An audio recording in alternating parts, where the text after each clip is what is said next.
Hey, salut les crypto lovers, c'est Whale Tamer. Bienvenue pour l'édition du 14 du 7 2022.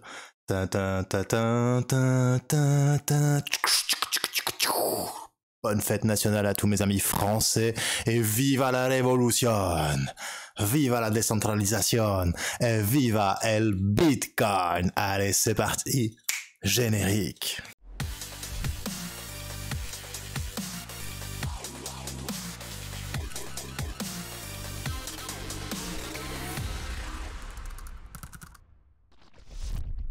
Et on commence par une petite market review, mais avant, si tu connais pas la chaîne, salut à toi, moi, c'est Whale Tamer. Tous les jours, je fais un petit journal du crypto, soit en live, soit enregistré, où je fais un petit condensé.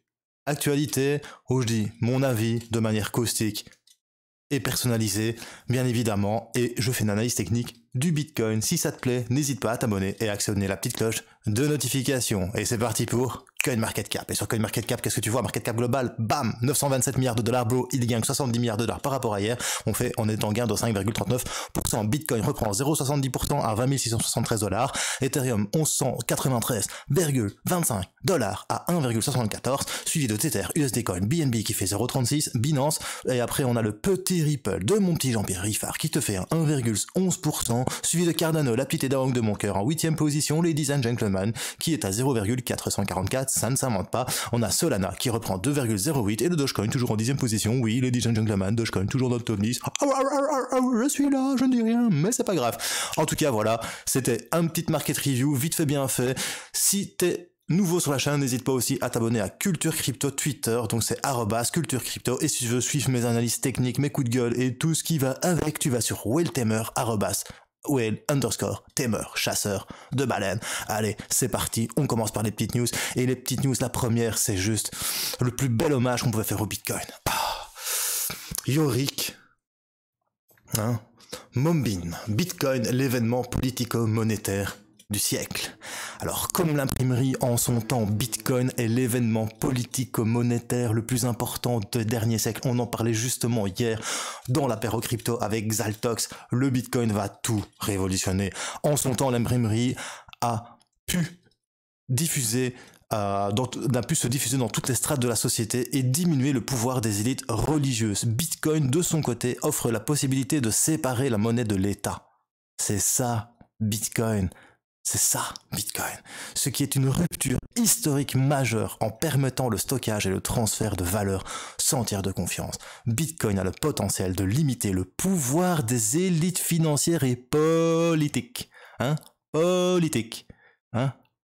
Tu comprends, Macron? Message. Et d'offrir aux individus une véritable souveraineté financière. C'est-à-dire, tu es ta propre banque, tu es libre. Pas enchaîné comme on est pour l'instant avec l'euro. Alors, il y a derrière le Bitcoin un ensemble de valeurs qui permettent de lutter contre certaines tendances inquiétantes de la société actuelle, notamment le capitalisme de connivence,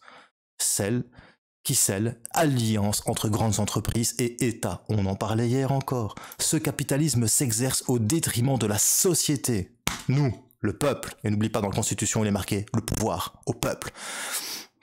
Et plus particulièrement des individus les plus pauvres. Les inégalités augmentent, la restriction des libertés individuelles s'intensifie. Depuis le Covid, ils ont appris que nous étions des moutons et que, à la moindre petite il faut que tu restes enfermé chez toi, tu te tais et tu restes enfermé chez toi. Donc ils ont compris qu'ils avaient le pouvoir.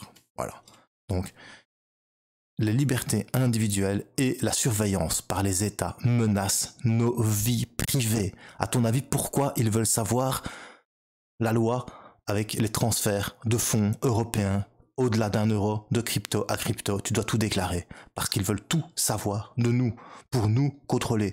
Plus tu connais ton ennemi, mieux tu le contrôles. Et pour eux, c'est nous l'ennemi. Et eux, ce sont les bergers et nous ne sommes que des moutons. Et il y a un loup qui est rentré dans la bergerie et il s'appelle le Bitcoin et ils veulent l'asservir, ils veulent le contrôler. Alors notre système monétaire a une part de responsabilité dans beaucoup de dérives.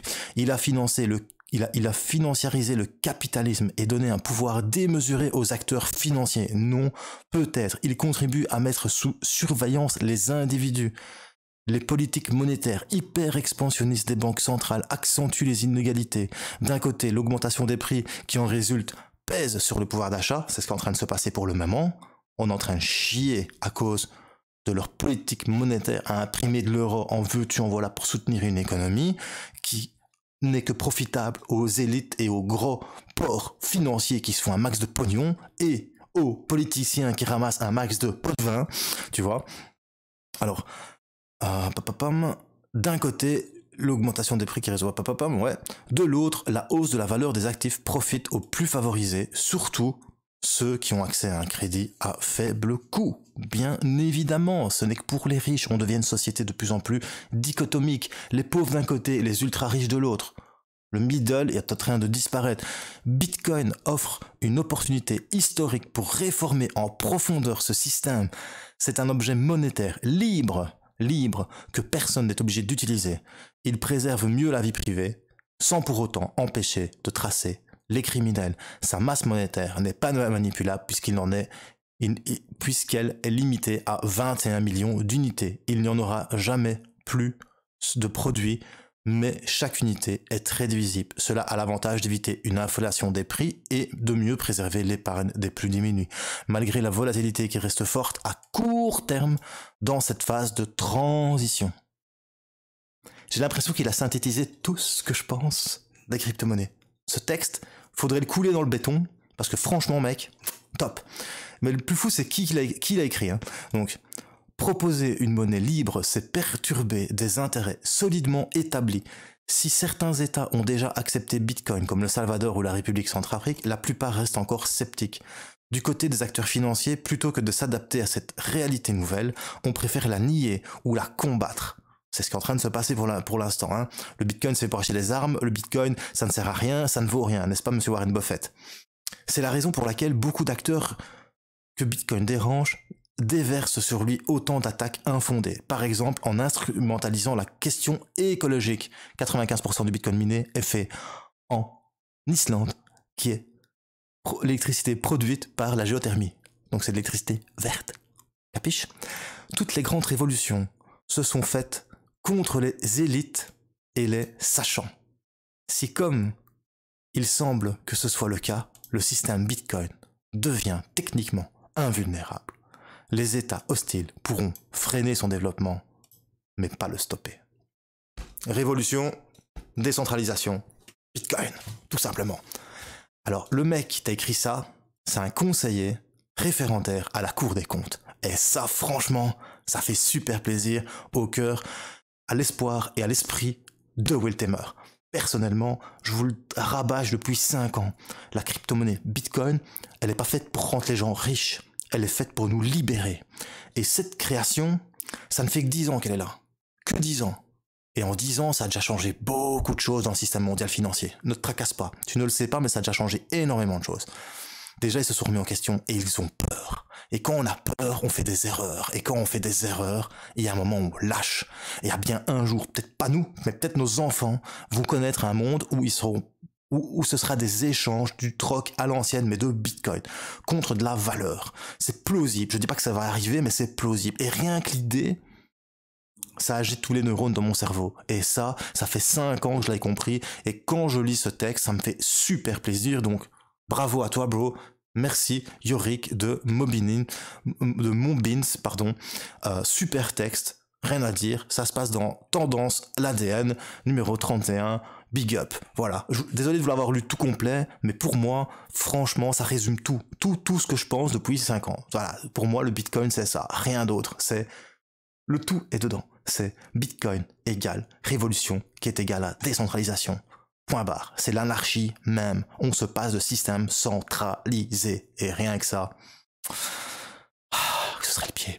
Voilà. Allez. Et après ça, nous allons nous recueillir, mes chers frères, dans cette douleur, dans cette peine commune. Enfin, pas pour moi, parce que je n'ai jamais mis $1 ni un Bitcoin là-dedans. Celsius, spécialiste du prêt cryptoactif, dépose le bilan. On en parlait hier. Je vous disais, mais qui faisait des prêts en crypto-monnaie, sauf les créateurs de ce truc, pour alimenter le bazar et pour payer des 8% aux gens qui rentraient dedans en système de Ponzi scam. Eh bien voilà. Ce qui devait arriver arriva. Ça répond à ta question sur la défi, bro, que tu m'as posée hier. Celsius, le spécialiste américain du prêt cryptoactif, a annoncé mercredi avoir déposé le bilan. Et oui, ils ont un contentieux de entre 1 à 10 milliards de dollars. Voilà. Et les créanciers sont plus de 100 000, donc il y a plus de 100 000 personnes qui ont perdu leur crypto-monnaie. Par contre, le monsieur qui a créé ça, tracasse pas, qu'il est à l'abri du besoin, bro. Ne tracasse pas, il est à l'abri du besoin. Voilà. Et voilà. Donc pour le Alex Mashinsky, c'est la bonne décision. Hein. Voilà. C'est la bonne décision pour notre communauté et pour l'entreprise. On ferme et tu te retrouves la queue entre les jambes. Merci de m'avoir fait profiter de tes bitcoins pendant ces 2 ans de 2020 à 2022 où je me suis rempli les fouilles, où je suis devenu milliardaire grâce à toi derrière ton écran qui a écouté tout plein de youtubeurs qu'il fallait investir dans Celsius contre un petit lien d'affiliation. Voilà, ça fait plaisir. Les gars, quand je vous le dis, choose life, choose freedom, choose bitcoin. Point. Point. C'est tout. Donc voilà. J'ai bon, j'ai pas bon, parce que la dernière fois, quand ils ont remboursé leur prêt et qu'ils étaient à 0, je me t'ai dit, ben ça va être relancé. Et en fait, ils ont remis à 0. Pourquoi?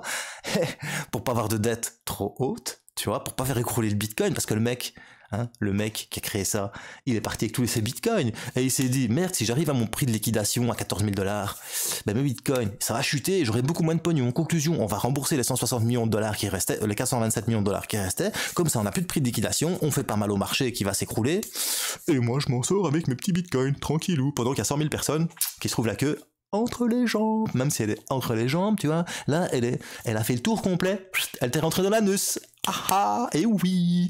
Désolé les gars, je suis désolé pour tous ceux qui sont investis, parce que franchement, j'ai vraiment beaucoup de peine pour vous, parce que bon, quand on perd ses bitcoins, ses crypto-monnaies, ça fait mal au cul, mais quand on te propose de 8% sur des crypto-monnaies, faut pas se leurrer, hein. Tout ce qui est trop beau. Non, eux ils sentent bon. Mais ça puait, mais vachement, et j'ai jamais mis un seul dollar là-dedans. Je suis peut-être un petit peu trop honnête, un petit peu trop malin, enfin pas malin, un petit peu trop peureux pour rentrer dans ce genre de truc. On m'a toujours dit, quand c'est trop beau, il y a un problème, bro. Et voilà, le problème, tu l'as. Et je vais te dire, il y a aussi Voyager Digital qui a déposé le bilan. Il y a aussi Volt qui a déposé le bilan à Singapour. Conclusion, et ça continue. Et attends que 3AC Capital, je t'explique même pas, quand eux, ils vont déposer le bilan, ça va faire mal. Donc voilà, petite minute de silence, voilà. On va dire une petite seconde de silence pour Celsius. Je suis vraiment navré pour tous ceux qui ont investi. Sincèrement, je suis vraiment navré pour tous ceux qui ont investi, qui se sont fait avoir dans ce scam. Il y en a qui vont dire, oui, c'était pas un Ponzi, c'était pas un scam. Ouais, ok. Le principe même du Celsius, prêter de la crypto-monnaie, faire payer des intérêts aux gens à qui tu prêtes pour payer derrière les gens. Alors, un prêt à la banque, quand eux, ils ont été créés, c'était pour une maison, 0,94%. Ça veut dire que tu allais faire un prêt en Bitcoin pour payer du 8% à des gens. J'ose même pas imaginer à combien était le taux du prêt, 15% peut-être, pour comme les taux, pour pouvoir payer. Celsius, c'est pour payer le mec qui prête l'argent. C'est le bazar. Donc c'est comme je te dis, les mecs qui ont créé ça, ils réinjectaient l'argent, ils faisaient pour faire des prêts, pour faire cascade, Ponzi, tout ça, pour payer les gens. Et comme maintenant le Bitcoin a chuté, ben, ils n'avaient plus assez de pognon pour payer les gens. C'est tout simple, il n'y a pas plus compliqué que ça. Donc voilà, je suis triste. Big up à toi, monsieur TK.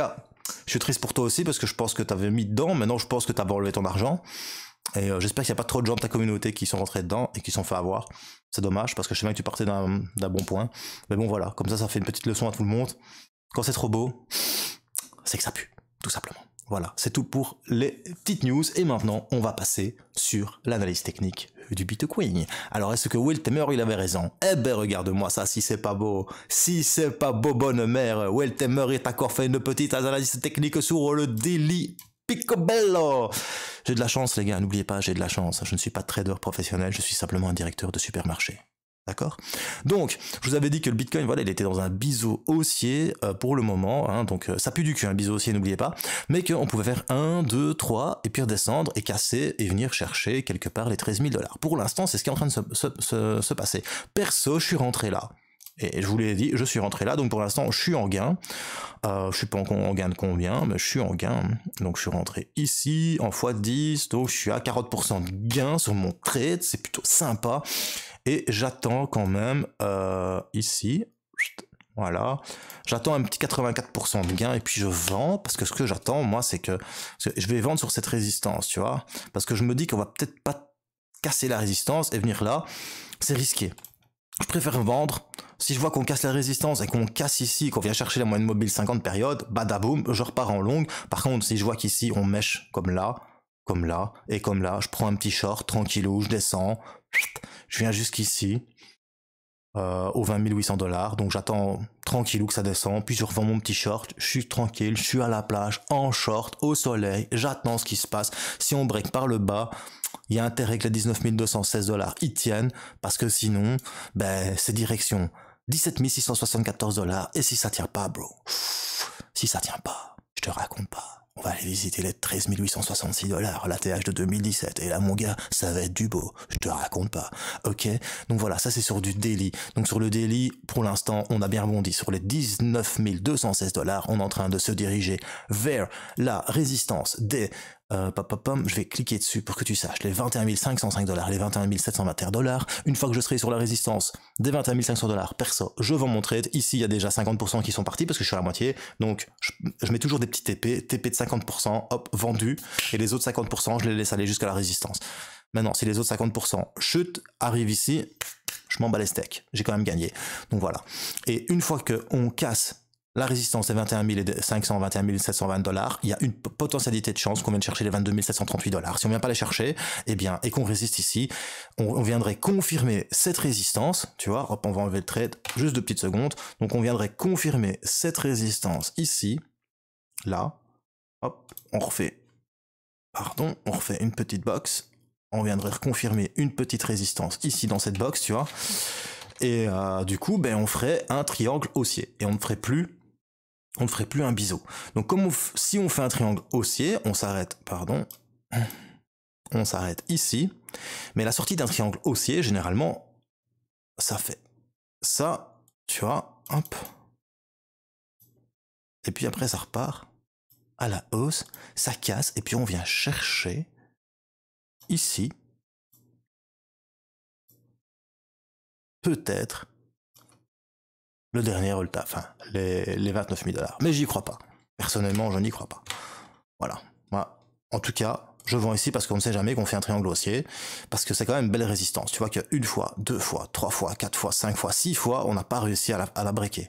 Par contre, on a fait quand même des hauts de plus en plus haut, donc on a une tendance haussière ici, mais le problème c'est qu'on fait des bas de plus en plus haut, mais de cette manière-là. Et ça veut dire qu'on est en train de faire un biseau haussier. Dois-je encore te montrer le biseau haussier, ce que c'est? Donc biseau ascendant.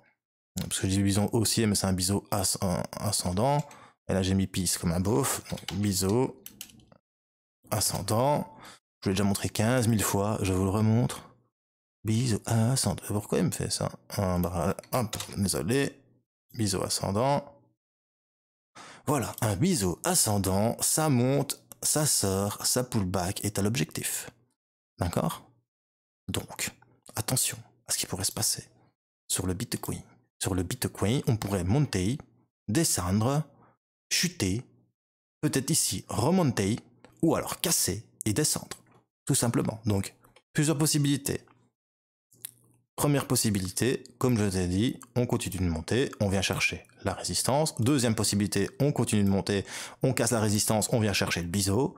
Et après, derrière, on descend. Ici, on peut encore rebondir comme ça, sur la résistance ici des 22 857, ou alors, après avoir rebondi, cassé le biseau, on viendrait rechercher ici, hop, là, le dernier plus bas, plus ou moins ici à 17 631, ou alors, on viendrait rechercher le plus bas ici à 19 000, et puis on repartirait à la hausse tout simplement. Voilà, ça c'est pour du daily, donc pour l'analyse un petit peu plus weekly, on va dire, l'analyse ce qui va se passer dans la semaine. Maintenant, on va regarder ce qui va se passer dans la journée, donc sur le H4. Alors, sur le H4, c'est plutôt sympathique. Hein. On a la moyenne mobile 200 qui est en train de retenir le Bitcoin. Par contre, le Bitcoin, il a réussi à reprendre la 25, la 50, la 100. En plus, t'as 25, 100 et 50. Ça veut dire que si le Bitcoin repasse au-dessus de la 100, et repasse de la 50, pardon, et repasse au-dessus de la 200, il a champ libre pour venir chercher la moyenne mobile. La résistance, pardon. Du coup, on pourrait penser que le Bitcoin va chercher les 20 022, mais moi j'ai cette résistance-là, et cette résistance-là, je la tiens bien en joue.